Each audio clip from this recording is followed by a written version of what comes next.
Now, are you two ready for the results? Okay. The paternity test determined you are the father.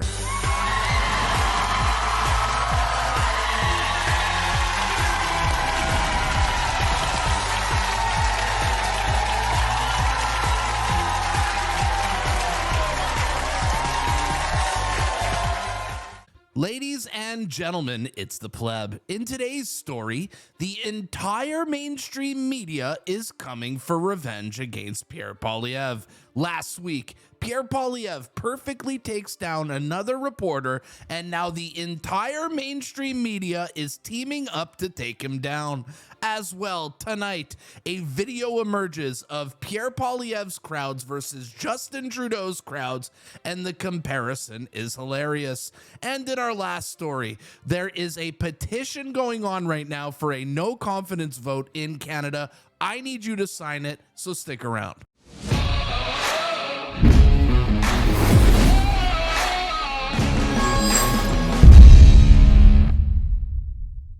Before we start this report, I'm currently trying to hit 100,000 subscribers on this channel. If you could be so kind and smash the subscribe button, let's get the Pleb to 100K and make the liberals cry even more. Today's episode has been brought to you by Beaver Bitcoin, Canada's best Bitcoin exchange. Do you want to protect yourself against insane governments like Trudeau's who just can't stop printing money? Well, there's a solution to this. Don't get destroyed by inflation. Buy Bitcoin instead over at beaverbitcoin.com. The link's in the description below. Don't let the government steal from you. Get some Bitcoin. Welcome to your Monday report. It appears that the mainstream media is out for vengeance on Pierre Poilievre. After last week's viral video where Pierre Poilievre demolished another one of their reporters, it appears that the mainstream media is out for revenge on Pierre. Now, Pierre Poilievre is a fighter who does not back down and allow himself to be bullied by these reporters, and it's quite frankly driving the media crazy because Pierre Poilievre is not scared of them. So what do you do in that situation? Well, you come up with a coordinated attack on Pierre Poilievre as a collective. And the coordinated attack is going on still to this day here on Monday morning. Look at all our mainstream media working in lockstep together. And as Andy Lee said, the panic is setting in, and it's a beautiful thing to watch. Just read some of these headlines here. Pierre Poilievre comes across as a liar. He lies. Peterborough Examiner. Pierre Poilievre's bad week. What bad week? Pierre went viral again and he's crushing every single poll. Could the media be any more delusional? Or speaking of delusional, how about this one from the National Observer, written by Max Fawcett? Pierre Poilievre's mouth just opened the door to a liberal comeback. Oh yes, the liberal delusion here. People are just going to switch their vote over to Justin Trudeau because Pierre Poilievre was mean to a Avril Lavigne looking Starbucks barista at a press conference. Really? This country is fucked up, okay? We have 10 cities in every major city. We have 4 million Canadians using the food bank. We have a housing crisis. We have 40-year highs in inflation. Canadians have record credit card debt in the G7. Things are not going very well. But according to these out-of-touch media losers, Pierre Poilievre was mean to the barista, so they're going to switch their votes. No, they're not. Now, the mainstream media wants you to believe that Pierre Poilievre's the bully, but in reality, it's the media that are the bullies. They keep coming at Pierre like rabid dogs. It's been happening ever since he was named leader of the opposition, and thankfully, I have the receipts to prove it. Watch. Shout out to David Aiken, who has me blocked on Twitter. He's going to be the first journalist that we are going to cover here. Thank you very much.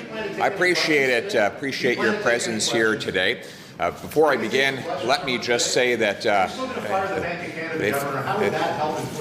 thank you very much. I'm being heckled here by. Thank you very much for your congratulations. Thank you very much for your questions. Why would Pierre be respectful to people like this? They're literally heckling him, interrupting him. Why would he show them any respect whatsoever? I'm going to begin my remarks now. But will you take some questions afterwards? That's usually Justin Trudeau is out of touch, and Canadians are out of money. The cost of government is driving up the cost of living. $500 billion of inflationary deficits have bid up the cost of the goods we buy and the interest that Canadians pay. The cost for workers and businesses to produce the goods that we buy. On top of that, Trudeau proposes yet more spending to bid up costs even further. Some reporters today. The more he spends, the more things cost. It is just inflation. Their homes and to buy a home in the very first place. I'll put my hand up. The reason that look. So we have basically a liberal heckler who snuck in here today. I'm a liberal heckler. Well, apparently, I work for Global News. I'm the chief political correspondent for that organization. Are you going to let me? Chief political correspondent, you're literally acting like a clown with no class. Remember me from the guy who actually reported first on the Prime Minister breaking the law. Yeah. Are you going to let me make my statement? We just like to ask a question. Say, the crime has already happened, or the alleged crime has already happened. So how can you attribute bail to this increase in crime and not, should there not be more supportive measures to prevent the crime in the first place? Well, You're talking about someone being on bail. They've already allegedly committed the crime. So where, they're committing crimes on bail. That's the problem. The problem is, I'll give you an example. In Vancouver, the same 40 offenders were arrested 6,000 times in a year. Wow. That's 150 arrests per offender per year. Why? Because they're arrested in the morning, then they're released on bail by noon, they reoffend, they're back in jail by 2 in the afternoon, and then they're released by the evening so that they can commit their final crime before they go to bed. It's a failure of the system to not support people who have committed crimes, gone to jail, served their sentence, and then they're committing another crime. So is this not a failure of things like social services and support for people who have committed crimes? Are you serious? I'm asking you a question. No, I mean, are you serious? Come on. You're telling me, no, excuse me, let me answer your question. Are you honestly saying that it's society's fault if a repeat violent offender commits 60 or 70 offenses? I think that criminal is to blame for his own actions. Exactly. He is personally responsible. We're not talking about some kid who made one mistake when he was 19. We're talking about people who do 60, 70 violent offenses. Why do those people and then they're, because they're criminals. But why are they criminals? Because they do crime. Why do they do crime? Because we let them out early on bail. So because they I think we've solved the riddle here. Because they got let out early on bail. That's right. They then commit the crime. That's right. So that's what all the experts agree is the cause of the crime. So had they stayed in jail the whole time on bail in jail, not on bail as you say, they would then not commit crimes. Because they'd be in jail, so they couldn't commit crimes. And when they get out at the end of their sentence, they're crime-free? Well, we can't guarantee that, but what we can guarantee is the period when they're behind bars, they will not be able to do crime. We'll have time for 5 questions. Here we go. Hello, Mr. Poilievre. This is the beginning of where Pierre Poilievre started asking people who said that. Who? Who's your source? This is where it all began. A number of your own comments and actions have been characterized as dog whistling to the far right. By who? By a number of different... Dog whistling by the far right. But, okay, who's her sources? Characterized as dog whistling to by the who? Far right. By who? By a number of by different... Who? But I think it's been by characterized who? by that way. But by are who? you trying to Sorry. court... Are you trying to court the far right Sorry, vote? I just need to clarify. By who? By a number of different experts and a number of different people who work in this. Okay, well, I think it's been established that this is a concern. Are you trying to court the far right vote? Who are these experts? You say that there are experts who are saying this. Who are they? My question is, are you trying to court the far right vote? I'm sorry. Your question seems to be based on a false premise. You can't even tell me who these experts are. It sounds like it's just a CBC smear job. Thank you. But Next what question. about the question about whether that's The answer that's is that intention? I have a common sense agenda to axe the carbon tax, bring home powerful paychecks, clear the way to build affordable homes, to put those put people in housing that they can afford. That is a common sense, mainstream Canadian agenda, and I know that Justin Trudeau's supporters are so desperate to distract from that because his political career is falling apart. True. So we're seeing an attempt here to distract and protect Justin Trudeau from his extremely unpopular carbon taxes and other failing policies, but we won't let him or his or others distract from that reality. So thank you. So you're not going to Next answer that question. The mainstream media is freaking out right now because Pierre Poilievre is not scared of them, and none of them can step up to him and look good in an exchange. So of course they're freaking out, and of course they'll do anything they can to take this guy down. Keep going, Pierre. And another reason the mainstream media is freaking out is because Pierre Poilievre is super popular. His rallies are huge. He gets tons of engagement on social media, and this is making the leftists panic. Now, what I'm about to show you here is a compilation put together by the amazing Zoltan of a Pierre Poilievre rally versus a Trudeau rally. Just look at the difference in energy. It's quite frankly hilarious. Wow, what a crowd! Great to be back. Thank you. Thank you. Doing these town halls is probably one of my favorite things in this job. So with that... Look at her face, bro. Oh my God. Thank you for showing up. When Justin Trudeau came to Niagara Falls, Tony is such a local champion. He was even willing to put aside partisanship to give Trudeau a tour around the falls. Which proves he would do anything for the area, right? Anyway, he was standing near the falls.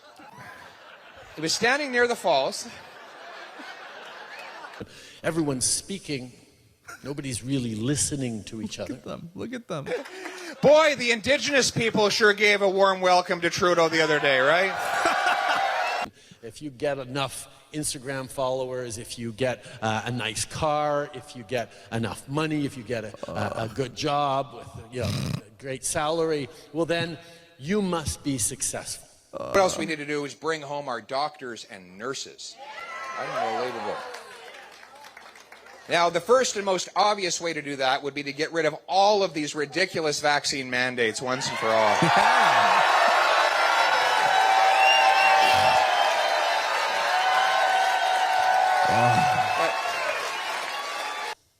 You go back 200,000 years in the current incarnations of Homo sapiens. I will sue what is the he corrupt. even saying there? What, he's just saying words to make himself sound smart, but he's dumb as hell. 1,000 years in the current incarnations of Homo sapiens. I will sue the corrupt pharmaceutical companies and use the proceeds to pay for the treatment and recovery we need. We're genetically identical to when we were living in small groups in caves and tribes. We're going to ban the government from creating a central bank digital currency. Buy Bitcoin. And the value of an individual was how much they mattered to their tribe.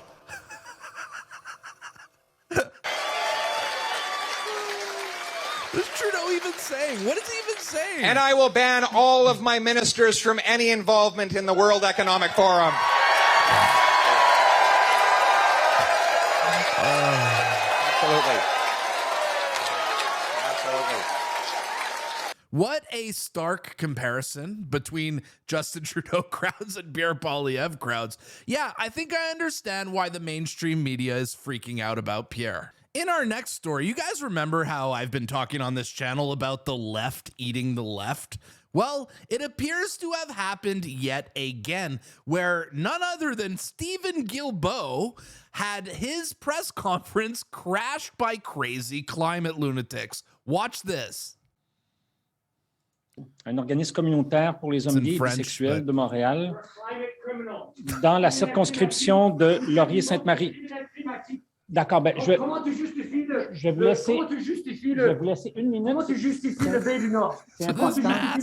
Where does You're a climate criminal. How do you justify? It's a climate emergency. How do you justify? Parce qu'on a une annonce importante. Vous avez pu faire votre message par respect pour les gens qui sont ici. Par respect par les gens qui sont ici. Non. Oui, je suis d'accord avec vous. Yeah.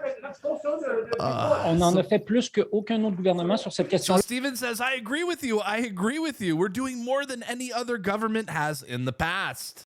The best part of that video is this is literally what Stephen Guilbeault used to do before he became a politician. And now he's having a taste of his own medicine. Hilarious. In our next story, I got something to show you guys that's absolutely amazing. It appears that comedy is making a comeback because a new trailer came out today from the team at the Daily Wire, which is literally a comedy movie about male athletes entering female sports. And the trailer looks hilarious. Let's watch. All right, this is the funniest trailer I've seen in years, and I'm going to try not to talk over it, okay? In a world where women's sports is being transformed, the Daily Wire calls foul with the most triggering comedy of the year.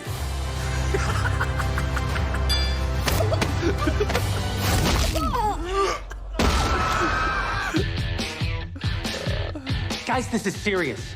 Sports can be your pathway to a better life. Well, like yours? Please don't steal my catalytic converter again. Winning matters. It's the key ingredient in becoming a winner. Maybe you should try it sometime. Are you gonna move? I am not. Let's cut to the chase. I know you're not a woman. Hey, you know how he identifies. If you can beat them. What do you know about the U.S. Opens for the Global Games? You want us to compete as women. $5,000 prizes. My lover says you were a great coach back in the day. Join them. This is the way the world is now. My 8-year-old daughter told me all about it. So a guy can become a girl with no physical changes at all. Oh, that's called gender fluid. So I can be a woman on the court and a man in the bedroom. I can't believe it. Nice. You mean when you're sleeping? Yes. Coach? Alex, we could play basketball. We'd have to get the whole team back together. It's time. We're in. I'm in. I'm in. To play. Lady Balders. Mount up. Like a girl. That's right. I'm with her. I'm in my truth. This is my truth. From heroes. Day one of being a girl athlete. I love being a girl. To sheroes. We could dominate every woman's sport. Running, swimming, soccer. I said sport, Felix. It's ladies basketball, boys. Nobody watches. Excuse me. Are these seats open? Never mind. Getting dunks.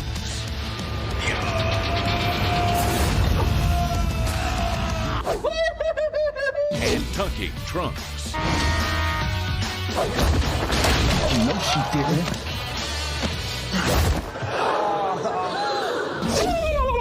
That's the biggest I've ever seen on a lady. I don't care. Lady Ballers. Oh man, this looks good. One can even be trans age now, which provides Sheelix with a wonderful opportunity to relive all the experiences that she missed out on in school. Streaming exclusively on Daily Wire Plus December 1st. Oh my God. Okay, that movie looks absolutely amazing, and I'm for sure going to watch it when it comes out. Kudos to the team at the Daily Wire for making content for conservatives. I mean, this whole premise of men joining women's sports is quite frankly hilarious, and there's a lot of comedy there, and I'm just happy to see a movie made about this subject because men and women's sports is just so bloody absurd. Way to go. In our next story, I need you guys to sign this petition. There is a huge call to action on social media right now, asking Canadians to sign this petition started by Michelle Ferreri to trigger a non-confidence vote. Now, let's go and watch this call to action. All right, E4701, this is a no confidence vote for your illustrious leader. Everybody needs to sign this. Get as many people as you can to get this thing signed. within 30 days. That's all we got. All you have to do is go Google E4701. You'll be brought to a page, fill out your personal details there, and then you'll get a confirmation email. And once you click on the link in there, you're going to get one of these. Congratulations, people. You just made your statement. Let's go. Let's go. Now, this petition here is calling on the House for a vote of no confidence, and they are asking for an election 45 days after if the vote is won. Now, Michelle Ferreri is the one who put forward this petition, and the petition now has 39,600 signatures. So we're almost at 40,000 signatures. How about we help get that one to 100,000? Go sign it.